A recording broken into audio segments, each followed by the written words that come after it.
I'm.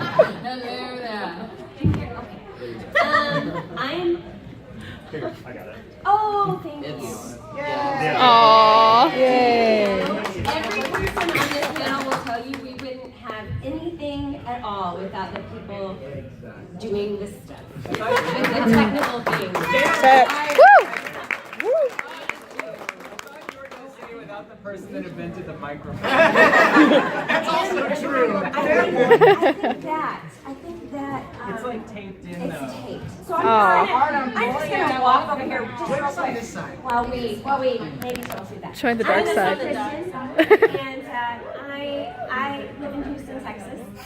So I will get to talk about how I got into the industry here in Texas, not knowing that I was going to stay in Texas my whole life, but that's how I got into it. I'm in a whole bunch of shows, but some of the big favorites are Honey and Oron. Oh my god!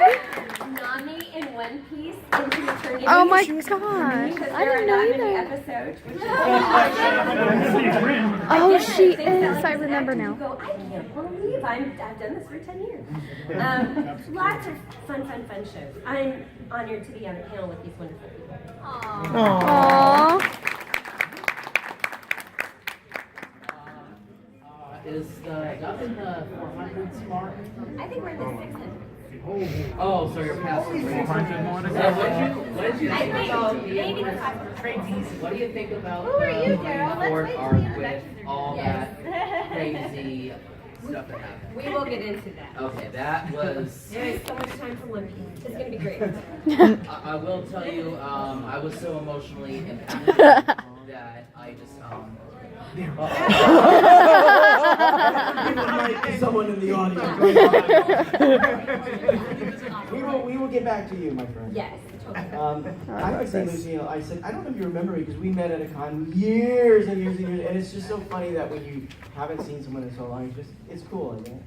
Anyway, I live in Los Angeles, and some of the anime I've been in, Durarara, The Exorcist, video games, Marvel vs. Capcom 3, just a bunch of stuff.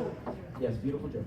And, I've also done some film and some television, those kind of things, all kind of stuff. And here's my friend, new friend. Yay! Guys, I'm Kevin Haney. I can actually tell you guys what it's like to get into the industry living in Canada. I think I'm the only one from Canada here. It's a little different. I've done a lot of stuff. Half Baked, Four Brothers, Total Drama Island, Power Rangers, goes on. So yeah. I'm Lauren Landa. Some of the I like how you put it, the big favorites. I'm gonna steal that, Lucy. I'm gonna steal that. Big favorites. I was Annie Lanhart in Attack on Titan. I was Sailor Neptune in the Viz Media dub of Sailor Moon. Kyoko Sakura, Madoka Magica, and a lot of other characters that always leave my brain when I start to listen. So. Who are you? Here comes Mr.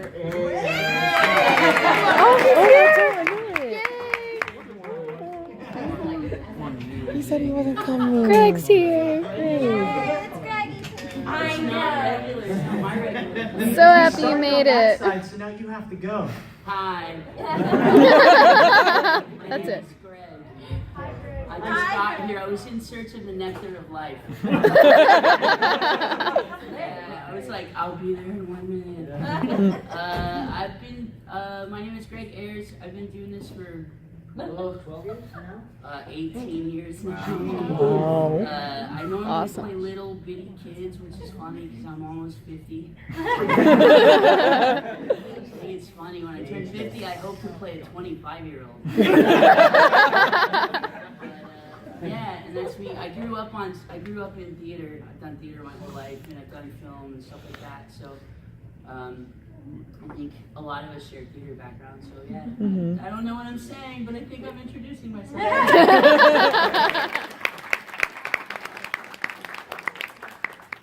I'm Bryce Happenbrook. You might know me as Aaron Yeager Attack on Titan, Kirito in Sword Art Online, Rin Okumura in Blue Exorcist, as I destroy your anime. Yeah, Wikipedia knows the rest of them. So yeah. But not always. He just destroyed his own. Right. I love you as the cucumber. I'm the squash and veggie tail. Only in a few episodes. Yes. No, I'm Blake Shepard. I play some acting parts too in acting shows. Diabolic Lovers. I play Laiso in Diabolic Lovers. Yukihira Soma in Food War. Oh. Otanashi and Angel Beats. In Air Gear, I play Akito. Oh my god! Okay, no, sorry. Oh, and I'm in season 2 of Attack on Titan. I go, Titan at 11 o'clock, over there!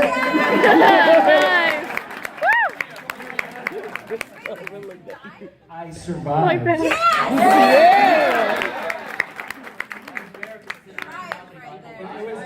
It was one up from my Full Metal Alchemist Brotherhood where I got to go, Yeah, it was good. It was good. But yeah, I'm excited to learn how to be in the industry. Yeah. Should we talk about how we broke into the industry? Should we Yeah. that now? I guess it's the appropriate panel to do that. Yeah. Let's start that way. Okay. Oh, there you go. I actually Again. have a really funny story. So I didn't want to work at McDonald's. It was like this thing when I was young. I was like, I don't want to work in a burger place. So I ended up getting lucky in high school. I dressed up like Shaggy from Scooby-Doo in high Nice. school. And there was an agency in town, a friend of mine's family owned, and their Shaggy freaked out and had like a bad acid trip or something, and he disappeared. And they needed a Shaggy at a Verizon wireless store because the first movie had come out, and they're like, we need a Shaggy guy. And my friend was like, well, he dressed up as Shaggy, and like I could do the Shaggy voice. Oh my god. So I was Shaggy for like 3 months. Made tons of cash. So that's how I got started, and I met a lady who said, hey, they need actors in anime at this place called ADV. So I went and auditioned, and at the time I was like dressing up like all kinds of Batman and Spider-Man and Power Rangers at kids' parties, like doing magic tricks and like all that kind of stuff. And so when I auditioned at ADV, they asked on this sheet of paper that they give you that's like a resume, like, what characters have you played? So I'm like, Batman, Spider-Man, I mean, you know, I'm 18, I have no idea. And so I'm like, I walk in and I give them the paper and I go into the booth and like, you know, just did like a cool voice. It's like, this is how I think this should sound. So I just did that. And they were like, yeah, that was great. So when did you move to Houston? I was like, I've always lived in Houston. Like, still completely oblivious to the fact that they thought that I was from LA and had done all of these shows that I put on this paper. It's like, no, I have like the costumes in my trunk and I go to these parties. And I'm like, oh, okay. But they still hired me, so it was cool, and I've been doing it ever since. Wow, that was long. Sorry. We're gonna get a bunch of different stories. So my background is kind of different, probably from everyone else's. My dad was a voice actor. Cool. He was awesome. He was working on Power Rangers, actually. So he played Rito Revolto in the first season, the skeleton dude on Power Rangers. Oh, wow. And a bunch of the monsters. So it was really cool to go to work with him because they had a bunch of the rubber suits like lining the studio like into the booth. And I was watching him work this one day, and the director was like, we need a kid's voice. And my dad said, he's a kid, throw him in the booth. That's there we go, I became a sweet. voice actor. Yeah!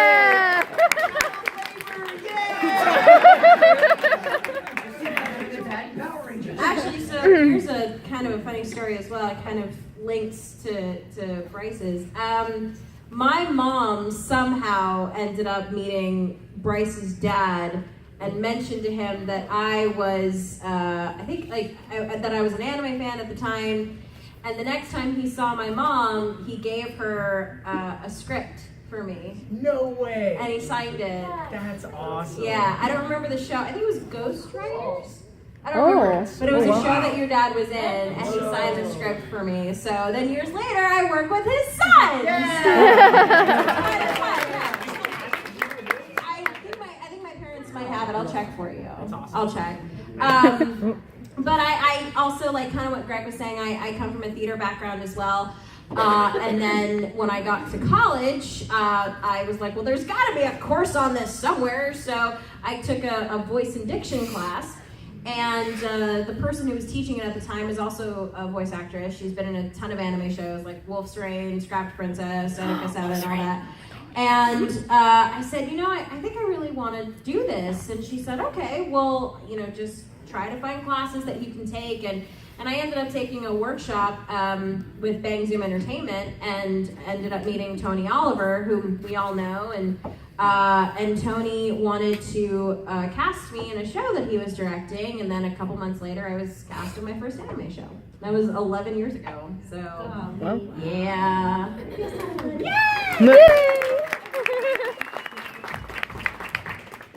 So I was kind of one of those kids that would not be quiet, so my mom had to figure out something to do with me, and my child labor story starts at 4. I went to this workshop called Children's Television Studios. Oh, wow. And we did this whole play, and then a bunch of agents came in at the end of it, and at the end of mine, my agent came up to me and was like, we really want to sign you, and I've had the same agent ever since. Oh, wow. That was 29 years ago. Oh, goodness. 29 years ago. Well, my story, I actually grew up in Lafayette, Louisiana. Ooh. That's where I grew up. I always wanted to be an actor. I grew up in a Cajun family, and they all had Cajun dialects and all that stuff. And I don't know how I wanted to be an actor in the midst of all that. It was always in my head, though. I remember every summer I wrote to all the acting schools in New York. I mean, talking when I was like sixth grade and middle school, high school, HP Studios in New York and all these places like LA. So I actually ended up getting auditioned for American Academy of Dramatic Arts, and I got in, and I said, I guess I'm going to California. And I was, well, if I'm going to be a poor, starving actor, I'm going to do it in LA. Oh. Because of the weather. So that's, yeah. And they have beaches. So I headed to LA and I did that stuff, and I did some acting for a while, for several years. And then I actually, this is a weird story, but I did this educational film for the state of Arizona. Okay, I'll get back to that. Just remember that's but I moved to Hong Kong, and I quit acting and I moved to Hong Kong, and I worked in a Vietnamese refugee camp for a year, and then I moved back to LA in the 90s, and didn't think I was going to be an actor again, and I did all kinds of other things for several years, and then somebody said, Gerald, you're an actor, you have to go back to acting. I was like, no, it's too hard. And then he convinced me, and I kind of went back. I got an agent, blah, blah, blah. I was at an audition. There was a woman at this audition who played my mother in the educational film for the Arizona thing. Oh. Years later. And I went up to her, I said, you played my mother in this thing. She goes, oh, yeah, I remember you, blah, blah, blah. And we were talking, and then she says, my husband directs anime. You have a young sounding voice. I'm gonna get you an audition. So she took my number and all that stuff. Oh my God. And I was thinking, sometimes people say things and it doesn't happen. So I didn't really expect an audition. I got a call, and they wanted me to go audition, and they knew I didn't have any experience. And so they just stuck me in a booth, and they said, don't worry about the beeps or matching the lip flaps, just have fun with it. So I said, okay. I just had fun with it. I'm not gonna get this, so I'll just have fun. And then I ended up getting, like a month later, calling me back, and I got a lead in a show, and Tony Oliver was my first director. So I learned so much from him. So that was about a little over 10 years ago. 2000, more than that. Oh my gosh, it was 2004. Oh, whoa. So that's how it, sometimes it's people that you run into, and it's,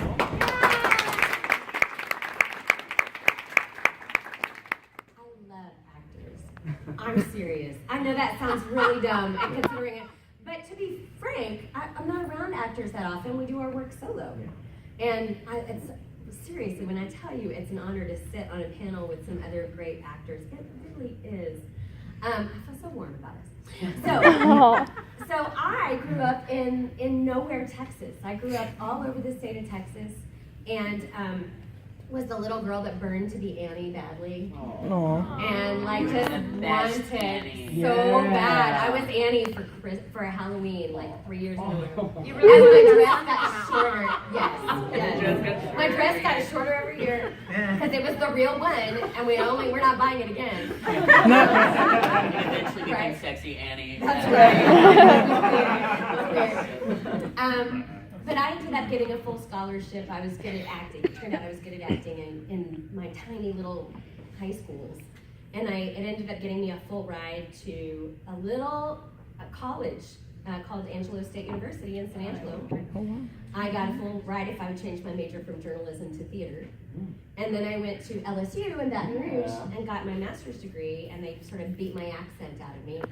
And I wanted to go to New York, but I didn't know anybody there. And so I came to Houston to live with my aunt and work and save up enough money to go to New York.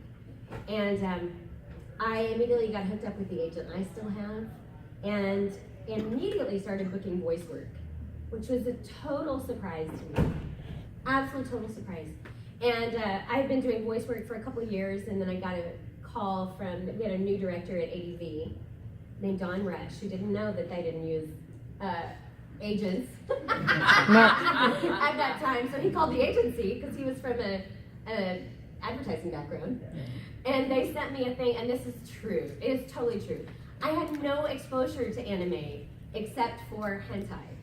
Oh! Okay? Well then, so when my very nice female agent calls me and says, you have an audition for anime, I was like, Sharon?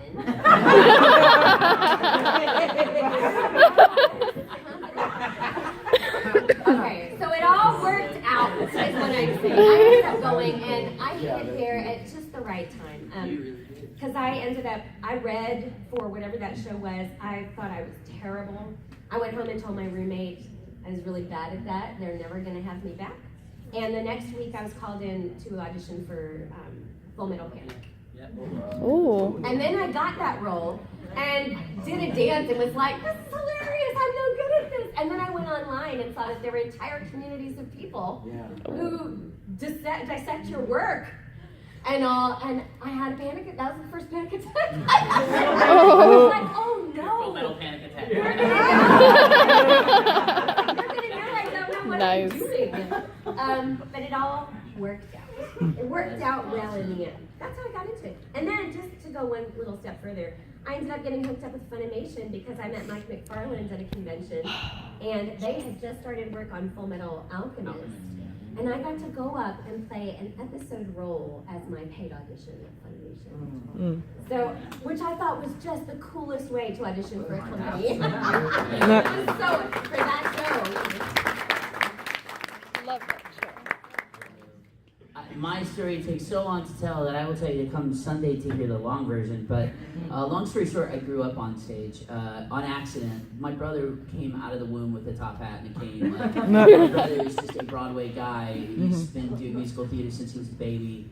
Not literally a baby, but and so I am super ADD, and I do a lot of things. In fact, you may catch me at Castle Hill on a weekend here, spray painting on things. But at the time, I wanted to be a gymnast, and my brother was auditioning for a play, and then the director came out and saw me doing flips in the parking lot, and he's like, when is that kid coming in? And my folks are like, no, his brother's there. He's like, we already seen his brother. When is he coming in? And my mom's like, well, he doesn't act. And they're like, but he does that. That's just what he does. That's the way it goes. And that's kind of how I got into everything. Not with my brother, but like in acting. I did theater in Houston for a long time and worked with Monica Rial and Chris Patton way back before they ever did any kind of voiceover work. And the funny thing is, I was an anime fan, but I was a dub hater. Like I was.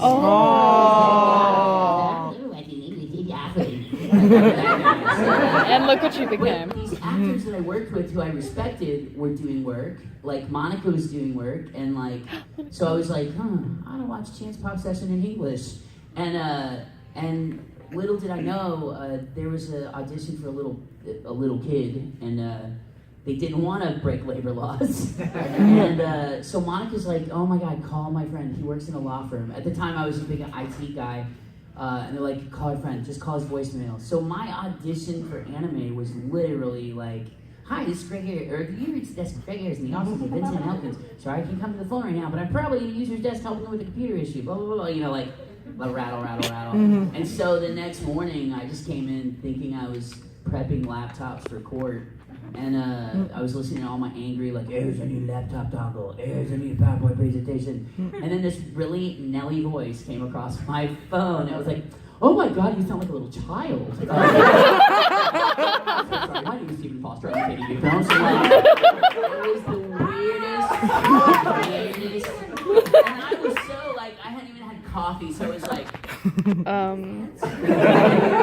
and that's really, I mean, honestly, that's how I got in.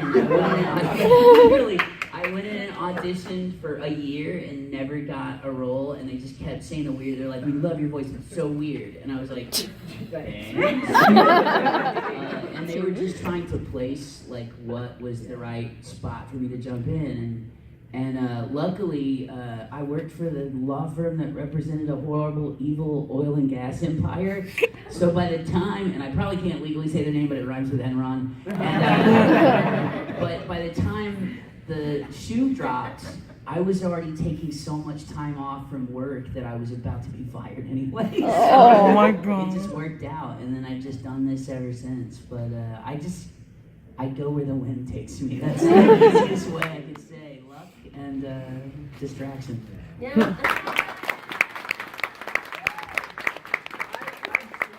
I love Stephen Foster. He's the one that gave me the nickname Cocaine Carl. Cocaine Carl, yeah. Right? Because Anytime you're too fast, whenever you're Cocaine too fast, Carl. slow down, Cocaine Carl. It's funny, but like I can't imagine being that on all the time. Like, Crazy. It was just so cool. Like that gay Yeah. guy. If I ever have to play a gay role, even though I'm super gay in real life, but I'm not like stereotypical, I just channel Steven. I'm like, okay, we're gonna have fun. Like I'm Steven doing it, that's gay. I'll never forget one time, it was really cool for Steven. They needed us to come in and do some like extra OVA stuff or something, and it wasn't budgeted into our budget. So he ended up just buying us some like caviar and cheese and crackers. He's like, just come and we'll have a party. Unlike Lucy's paid audition, just come eat. Yeah. He's like, when do we need to be there? He's like, it doesn't matter, just show up anytime before 6. And yeah, he just fit everybody in, and like we just watched each other and eat caviar. Or pate, I'm sure it wasn't caviar. Well, would you guys like to ask some questions? Yes, they do. You were the first one. So, like, did you guys all go to college to do theater stuff? Like, did you pursue that throughout high school? I did. Great question. Okay. Because, like, I'm in music I did. myself now. Awesome. So I'm on the right track. So. Absolutely. Yeah, I mean, I think, especially if you want to be an actor in anything, I think theater is a great place to start. And I mean, for myself, I was really shy in school. I didn't like to talk actually a lot. I liked to be in the wall. I didn't like to be seen. But I did plays outside of school because I liked working with the adults. I didn't like working with the other kids. Like had a 12-year-old playing an old man. I liked the old man playing the old man. Yeah. And so I learned so much, like, because I did dinner theater, local theater, and stuff from watching these adults work, and I love doing that. Then I went to Tulane for a while and did that, and went to American Academy. But I think theater training is really important. I mean, there's so many things. Yeah, it's helpful. Practice makes perfect. Yeah, I got in trouble for answering that wrong. Like, I'm sure all of you have gotten this email. I'm doing a project on profession I would like to do. Can you answer the following questions? And they're like real cookie cutter, like, what time do you go to work? I'm like, well, sometimes I wake up at 2. It's a really hard thing to answer. And the question was, what type of degree is required for this? And, and I said, and I was careful. Yeah. This is me. I could have done the nope. But I was like, well, there's no degree required, but this is not a profession for someone who doesn't like learning. like most actors continue to take workshops well into their adult life, blah, blah, blah, blah, blah. I thought I gave the proper adult response, and I got a letter, a curse-laden letter back from the teacher telling me how dare I tell someone they didn't need to go to college. So that was the last time I ever filled out one of those. Never again. Wow. Never again. Yikes. Yeah, but I mean, you never stop training. Like, it's one of those things that you've got a master's degree, Yeah, I have a master's in theater, but you don't have to have a master's in theater. What my master's degree did for me was,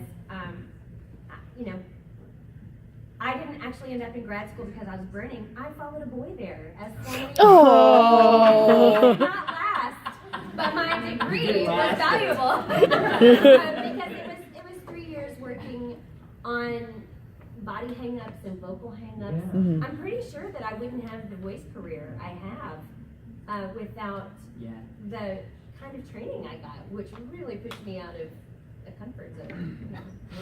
But again, you don't have to do that to do this, I went to college, but I studied something totally different. Yes. I studied political science and philosophy, and it's a beautiful decoration on my wall. I've never used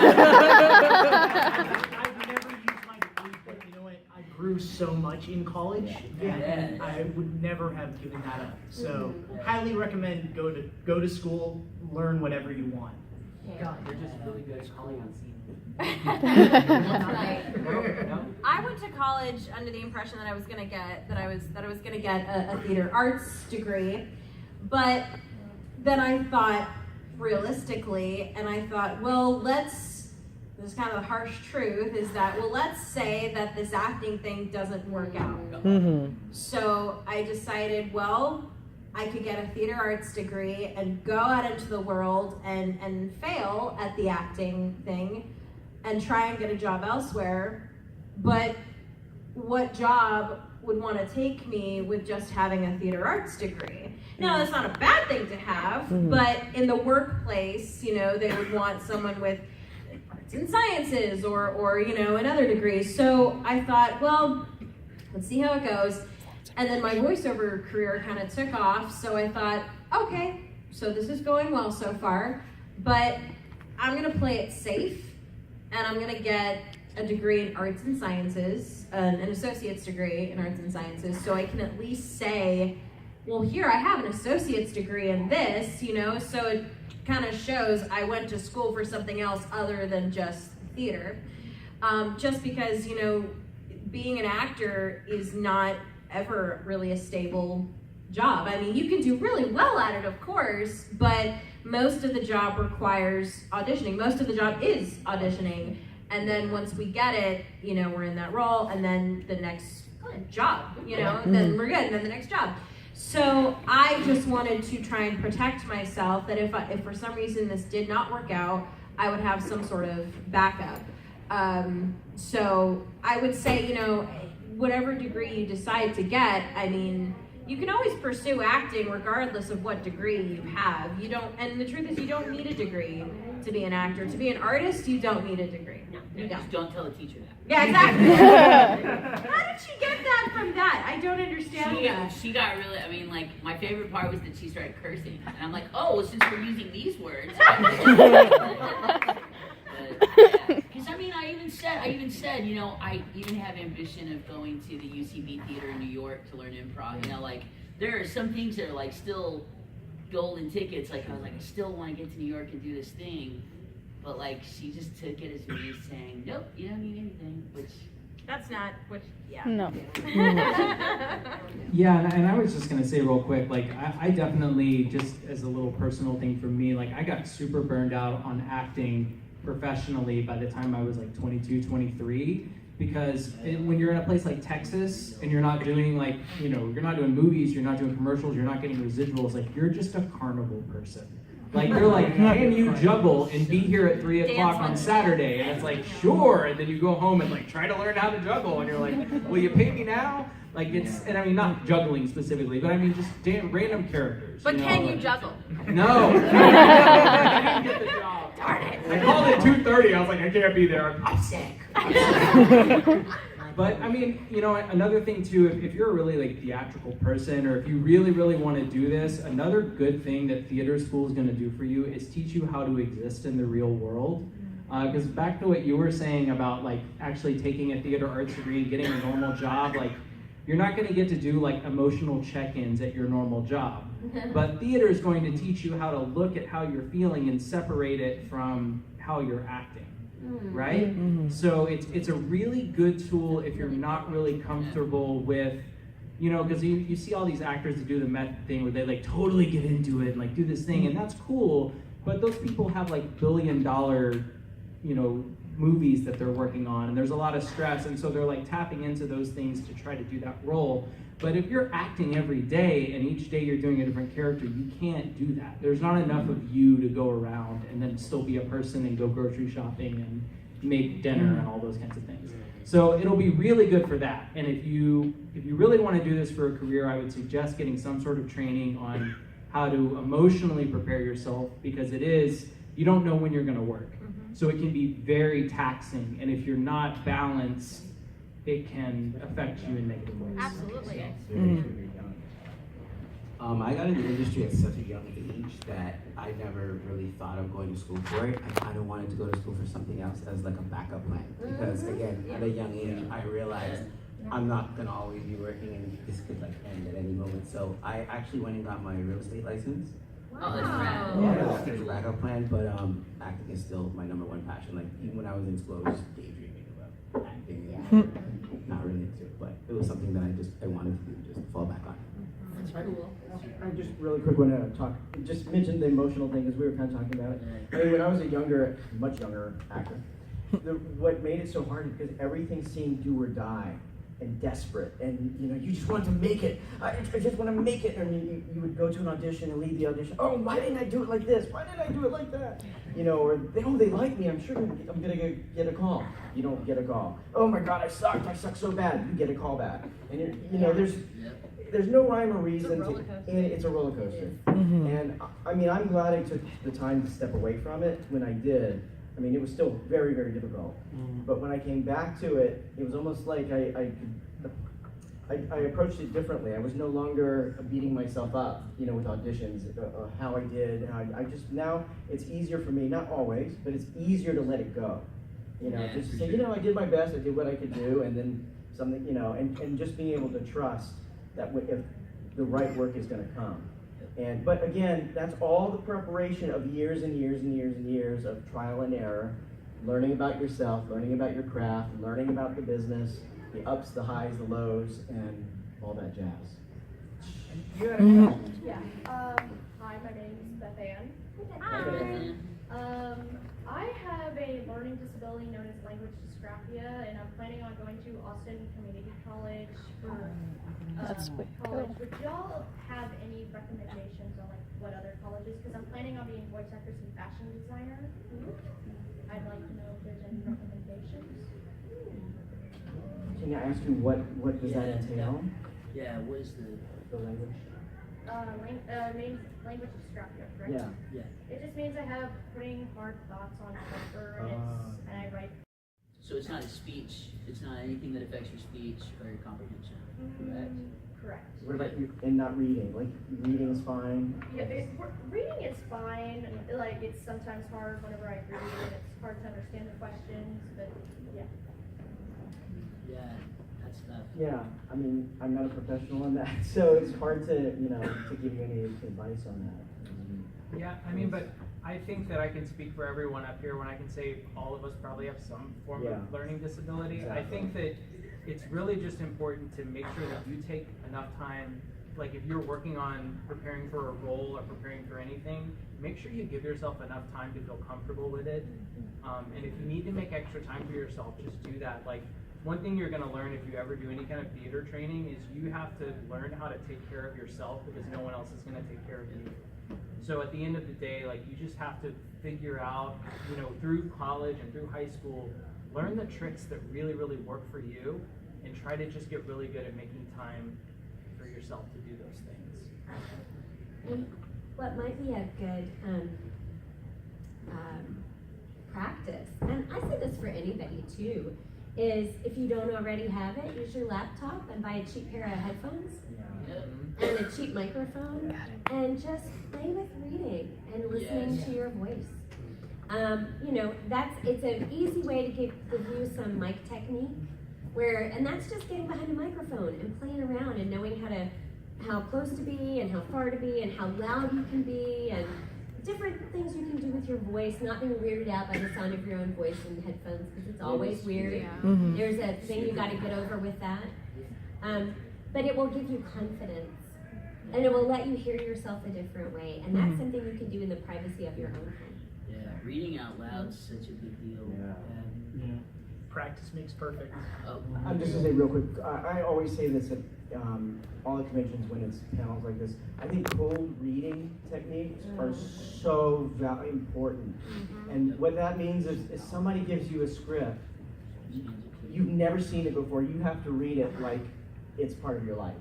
And a lot of people have a hard time, like you wrote it. You're saying it like it's coming out of your brain, not like you're reading it. And a lot of people, you think they have great cold reading skills, but a lot of times it's very staccato or stiff, and because we're trying to, what is this word? What's the next sentence? And one of the things that helped me, I was part of a playwrights group that they used actors, and we met like every week, and they would choose actors in the audience to read snippets from their work. And so, okay, you're this part, you're that part, you're that part. Because when we do anime too, we don't get the scripts in advance. It's all cold reading. And that gave me a lot of practice, being able to do that kind of, to have that kind of skill. Going off of what you just said, serious question and silly question. How often are you thrown, like for all of you, how often are you thrown between like two completely different voices, whether it's low pitch, high pitch, anything like that? And then the silly question is, do you ever find yourself accidentally like role playing your character, like around family or friends? That reminds me, I remember when Bryce did a live thing for Anime Amino, he said he likes to yell at traffic in Aaron's voice. True. It's true. Traffic is really bad in LA. Kill you all. Yes, Aaron's always angry. So I'm sorry, what was the first question again? So how often, if at all, have you been thrown between two completely different voices at the same time or in a close span of time? Like, all the time. In the old ADD days, it was nothing for us to spend 8 or 9 hours bouncing from room to room, working on different shows. So like, at the same time that I was playing a 16-year-old serial killer in Gantz, I was also a little hamster in Hello Kitty. The old days, we would literally just work our way down the hall to all the studios and just do, kill all the projects we had at that time. So that's awesome. pretty normal. Like, oh wait, but nobody answered the silly part. Oh yeah, do we ever find ourselves role playing as Or our reciting characters, on or accident. yeah? Traffic. I had the reverse, so in Mythical Detective Loki Ragnarok, when I did that show, I had this character that I would always do when someone was trying to be too fancy, and I'd be like, oh, crumpets and gooseberries, look at you. And so I just took that voice and just used shit. And my girlfriend at the time heard it. She's like, oh my god, she's like, they paid you to do that stupid voice that you did. It's like, yeah. You can hear right now, and I think I said it to somebody earlier today, the lovely Julie Erickson was Recovery Girl in My Hero Academia, and she moved. They moved, but the show goes on. And so I auditioned and was cast also as Recovery Girl. Whoa. So, and in this show, I have scenes with Ochako and Recovery Girl talking to each other. So talk about like switching around. How many of y'all have had a show where like that, where you encounter your other character? I know Johnny's done that before. The first anime that I ever recorded, I did that. I played a wolf girl and then a little boy, and they had scenes together, and it was the weirdest thing. This was my first show, my first anime show, and I'm like, this is really weird. I know! It was a lot to handle. And Tony Everybody's like, you got this. I'm like, okay, all right, I'll just go with it. I did it in Total Drama Island. I did a scene where I was Cameron and Cameron's mom.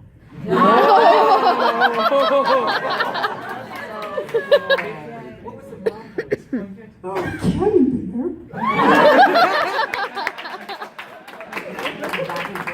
Cameron, the way we did that too is we split it up.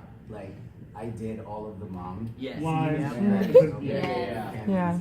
We did one pass going back and forth, and it. Yeah, that does make it easier. I talked to myself in Danganronpa.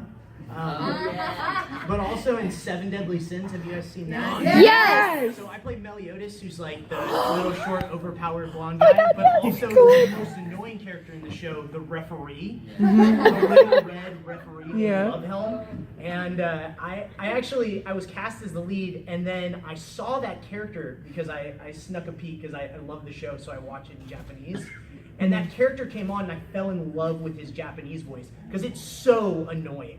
And then I started like pretending to be that character, and I'm like, I kind of sound like this Japanese actor. I'm gonna see if I can audition, and they let me. And I was practicing this voice, and my wife was very pregnant at the time, and she just busts into my office and says, "If you do that voice one more time, I'm having this baby now."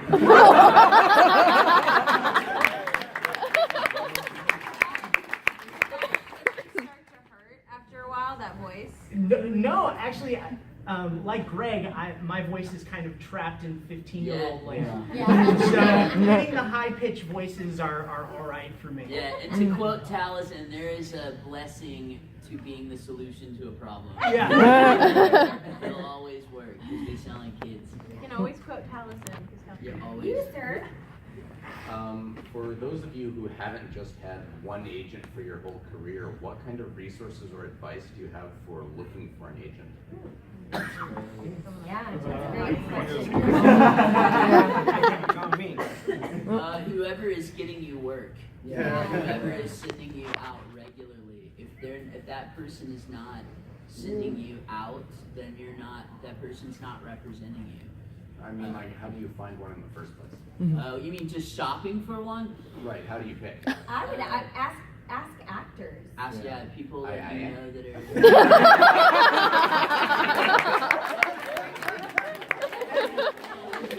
ask actors like in the market. Yeah, there are people in this town like J. Shannon Weaver and people like that who work all the time in Austin and do radio voiceover and stuff like that. Find those people and say, like, what agents are here? Is there a voiceover agent? Is it all on camera? Yeah, because different cities are really different. You know, these guys in LA have a really different, I think, agency experience than we do. My agent in Houston, I have one agent, and they do everything. Except I don't go through them for audiobooks. But they do voiceover, they do commercial, they do film. It's all through them. I think these guys have different agents for different things. Is that correct? Yeah, well, for me, because a lot of times they want one, I have a commercial agent, a theatrical, and a different voiceover. Sometimes they want you, they call it across the board, but it would just be like theatrical and commercial, usually not voiceover. It's really weird, and it's really, I think it's gotten harder in LA to get agents. Yeah, it's super competitive. It's very competitive. And I have one agent that I only do voice acting, so I haven't, pursued a theatrical agent. But I did have one when I was growing up. I did a little bit of on-screen stuff. But yeah, it's really challenging. Actually, I was with one agency, which is a really amazing agency called SBV, and my agent left for a video game company. And I really didn't have any other connection to the other agents there. And it's this huge agency. Yeah, there's a lot of that. I've lost so many agents because an agent will leave the company, and I've also been dragged from a company to another company because I'm under that agent. So they dragged me, and actually I was dragged about 4 times recently. I was like, dragged, tooth and nail, like, here I go again. Stuff like that happens. So does that mean new headshots, new everything? It depends on, well, like the same lady, I'm with her, so I use her, I'm still with her, but now she's under a new agent, so it's just really just changing the labels, But, it's gotten so complicated, I think, in LA. And then you run into this. I find a great agent, and then she has like a nervous breakdown. Oh. You know, or Whoa. seriously. Yep. I showed up one time, and I showed up to the office, like, I haven't heard from my agent in a while, and she actually got me some work. And then the whole office was ransacked, and like everyone's 8x10s were thrown all. Oh, I mean, like the gold went in there. Oh, That was, you know, and she was a great agent, you know. Or so was the agency's closed down. They stopped. Oh, I'm retiring, and you gotta look again. I mean, LA is really, really hard. So kind of an answer. Oh, sorry. Oh no, I was gonna say just one quick bit of advice. If you haven't ever done this before, don't spend a bunch of money on headshots. Yeah. When you join an agency, they're gonna make you they're gonna redo all make- your yeah. headshots anyway. Mm-hmm. So find a friend with a decent camera and just get some. Sorry, and just along that line, if you are looking, if anybody is making a demo or wants to make a demo, most agencies have demos on their websites now. Yeah. Go listen to what one should be. Yep.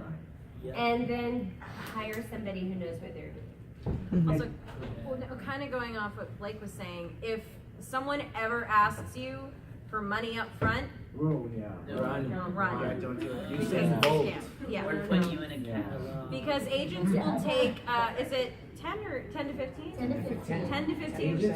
Agents Yeah. 10, 15 managers. And there's managers too. You can have a manager, which is different than an agent. Yeah. But agents only get paid Yeah. if you get paid. Right. Yeah. And you can't, in LA, you How that can't works. have two agents for the same thing. But you can have a manager and an agent for the same thing. So it's a little complicated. Yeah. And there's a book in LA called the Ross Report.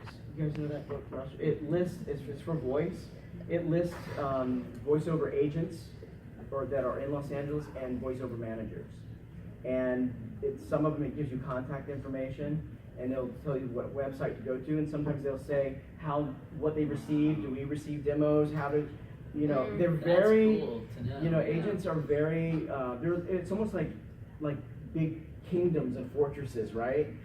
And you have to be invited in, like we're the peasants. You know? And as you go, or even the studios, that's why like Paramount and so all these places have big walls, and it's like, you know, So Disney, no one can get and you in. can't get in. And then every now and then you get invited in, and it's like, whoa.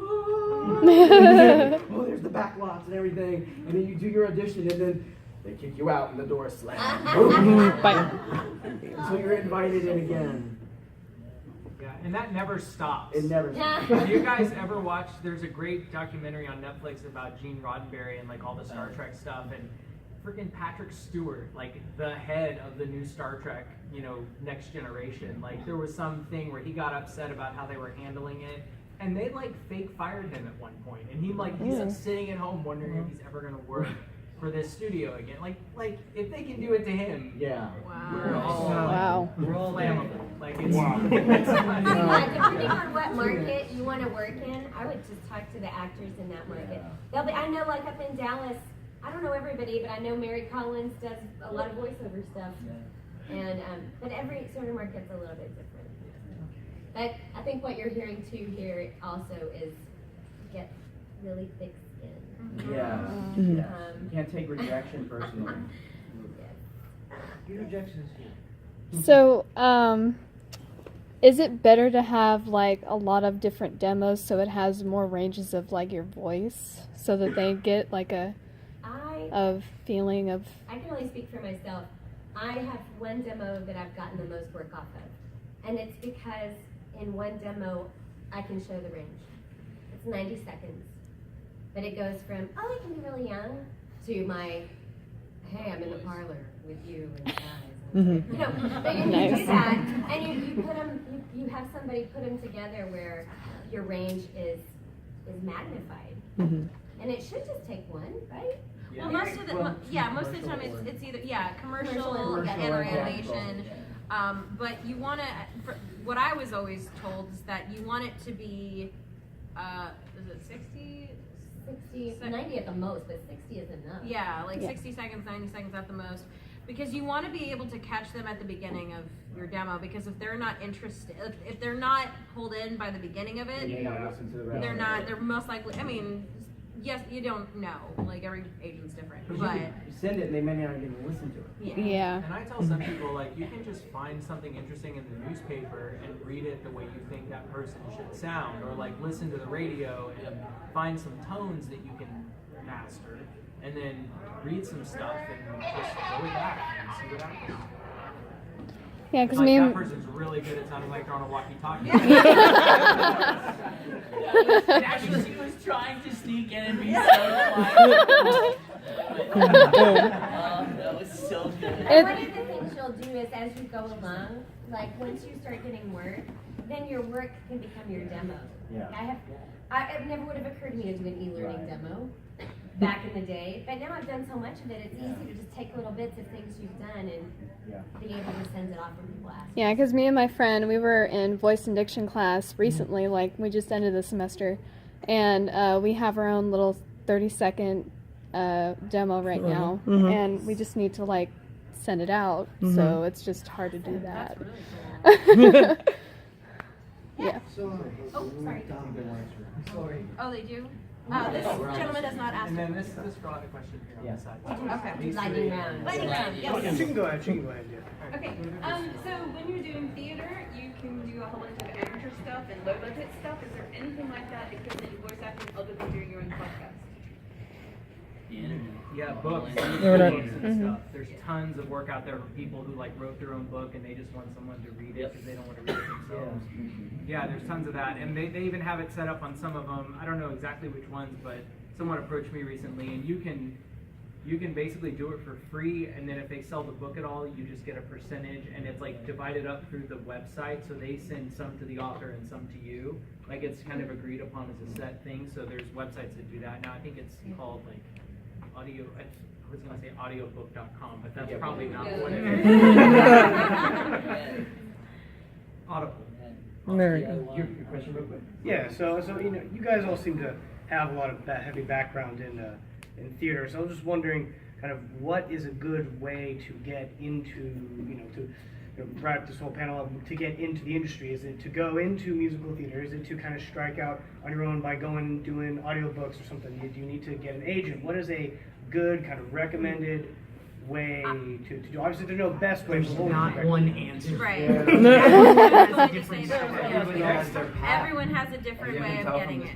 Sometimes it's being open even to like what's in front of you. You know what I mean? Next you time see an there's a- audition and like, oh, maybe I'll audition for that. Yeah. Next time Grease comes up, just show up with that jacket. I would say start with go to live where you really want to live.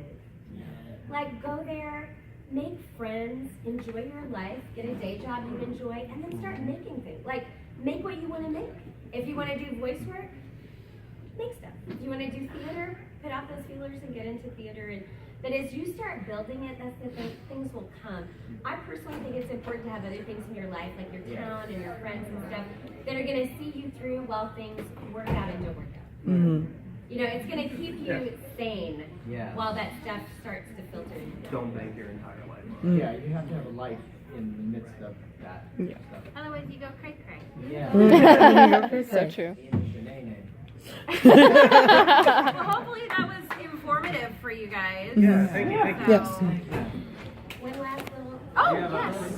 I don't want to like change the subject real quick, but I actually have a friend who's kind of ill and he couldn't come. I'd actually talked to Bryce about this already. Would you be okay with doing that still, or? Yeah, we'll let these guys clear out then. Okay, good. I'm sorry. I don't want to be like forceful. Okay. Thank you guys. Thank you.